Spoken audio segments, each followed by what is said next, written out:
What are we fighting for? The best soldiers in the world are the ones who know what they're fighting for. And to make our soldiers the best informed in the world, the War Department has been presenting talks by well-known persons, experts in their various fields of knowledge, before our troops at Army posts throughout the nation.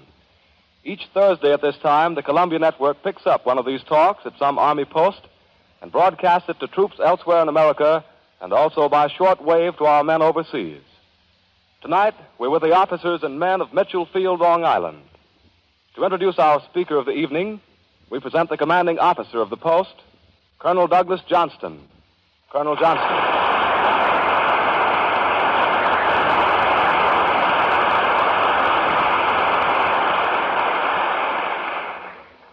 Officers and men of Mitchell Field, and to those listening by radio and other Army stations in the United States and overseas, tonight we ought to hear an outstanding citizen of these United States, a man who has long stood forth for the prosecution of the war for freedom. He is well known as the publisher of the Louisville Courier-Journal, conductor of the column, What Are We Fighting For? And as president of New York's Freedom House, his topic tonight is indeed fitting. What We Fight For, Mr. Herbert Agar.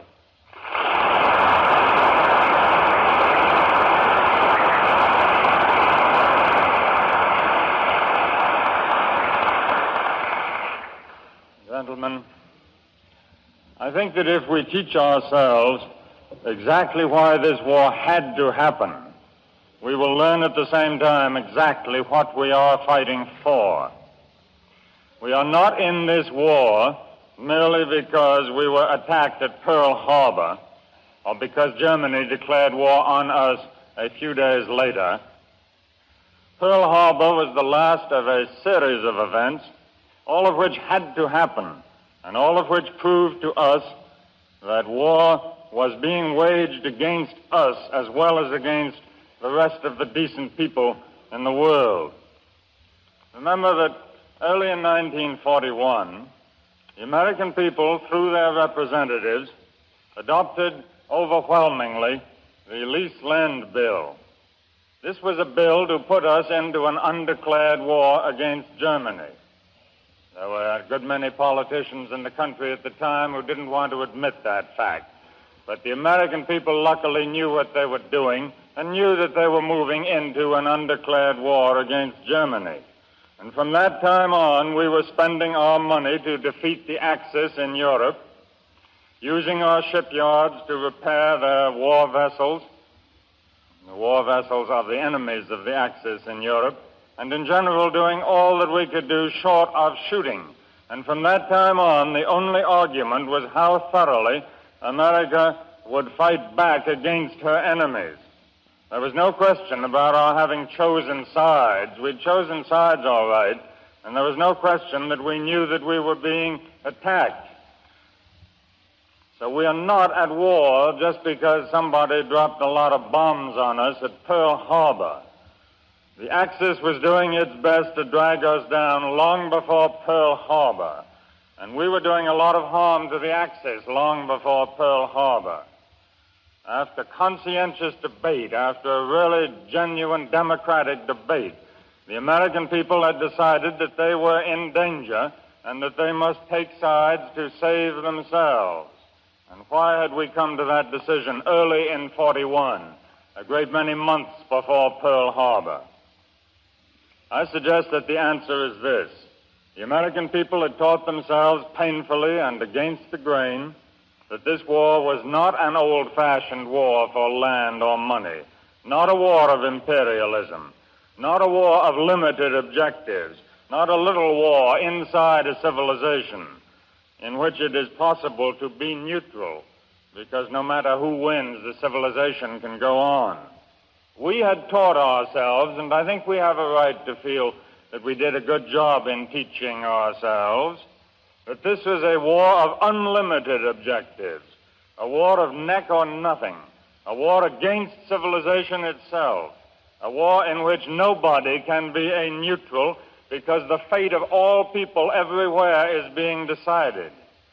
We taught ourselves that what is taking place is a worldwide civil war.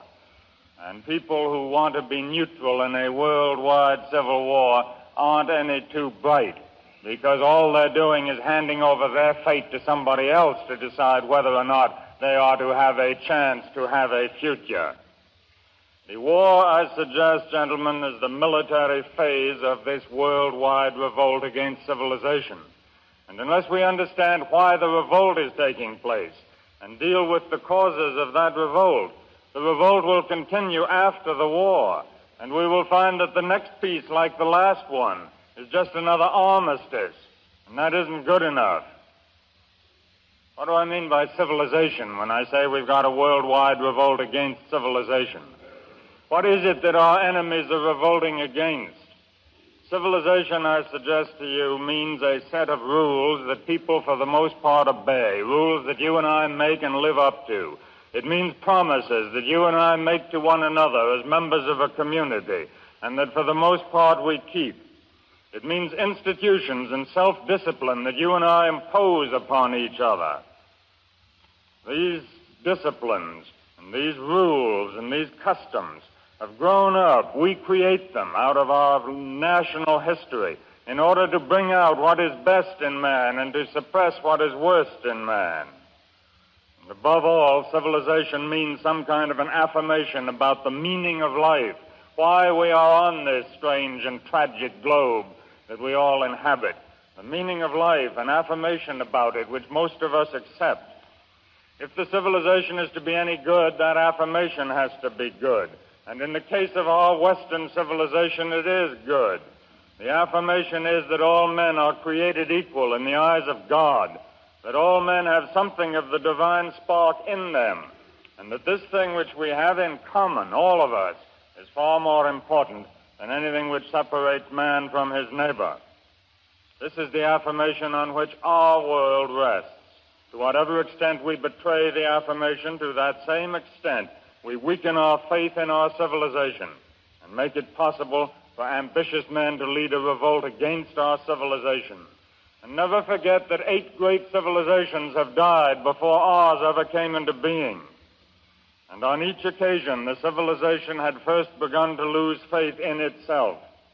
I suggest that this worldwide revolt against our civilization could not have got underway unless we in the modern world had begun to lose faith in ourselves. Millions of men and women all over the world would not have lent themselves to the purposes of the barbarians who were trying to kill our world unless they had begun to get despairing and cynical about the life which they were leading. Before you can have a Hitler who can get millions of followers or a Mussolini, you've got to have people who are willing to listen to that kind of tripe. And you get those people by having a world in which there is a loss of faith in the meaning of civilization itself and the kind of a life that we're leading. What were the roots of this despair and this cynicism? If we can answer that question, we can see to it that after we have beaten our enemies this time, the revolt won't begin all over again. Let me give a few illustrations of the way in which we here in our country have helped to breed this cynicism which has done so much to ruin our world. I choose illustrations from our life in America, first because I think that we ought to be more interested in our sins than in the sins of our neighbors, and second because I know that our sins are more important than the sins of anybody else, because we are more important, not because we're better, but because Providence gave us the natural resources. Providence gave us the great tradition which made our country the hope of the human race and the most important country. And the same Providence that gave us that good luck gave us the immense burden of having to carry the hopes of mankind, of having to live better than other people. Because if we don't, the whole human race becomes cynical and hopeless. And when that happens, civilization declines.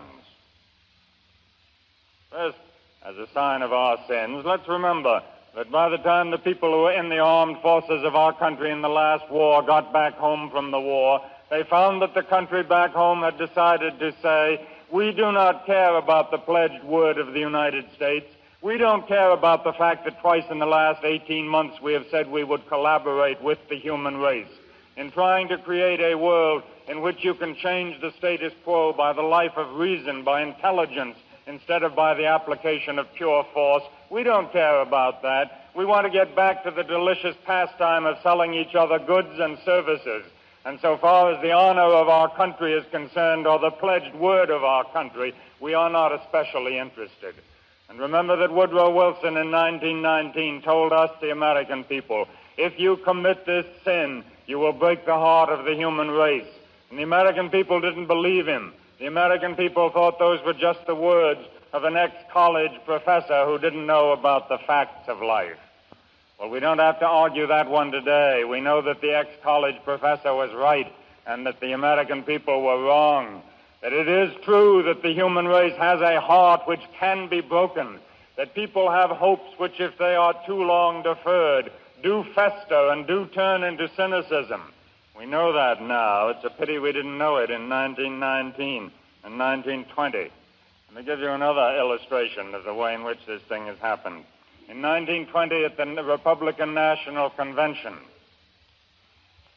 Senator Penrose was asked, what is a good thing with which to fight? What is a good word with which to fight this coming campaign? And he said the word Americanism, I think, is a good one. And somebody asked him, what does Americanism mean?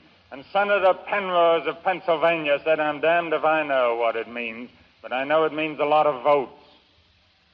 Here was a man who had been sent back 5 times to the Senate of the United States. Here is a man who was carrying one of the greatest traditions that any people have ever inherited.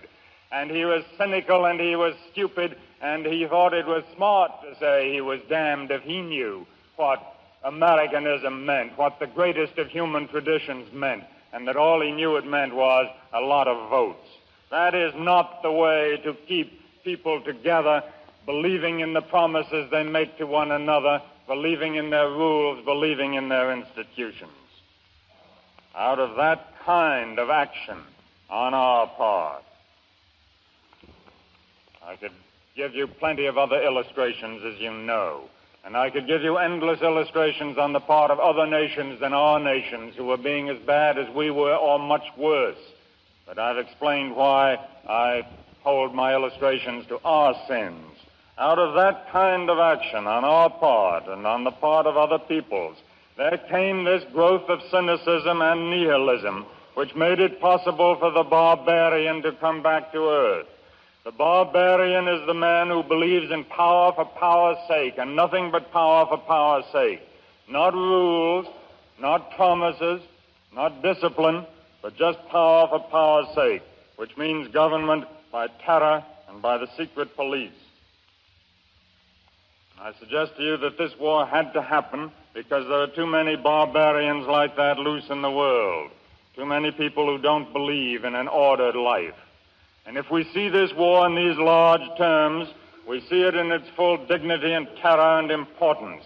We see that we have 2 big jobs on our hands: to beat the enemy on the field of battle and to suppress in our own hearts the cynicism, the tendency to underplay our great tradition, which has made possible the rise of so formidable a foe.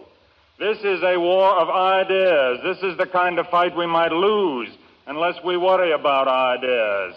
Not power, but decency. Not money, but real Americanism. The kind Penrose didn't know about, that you and I do.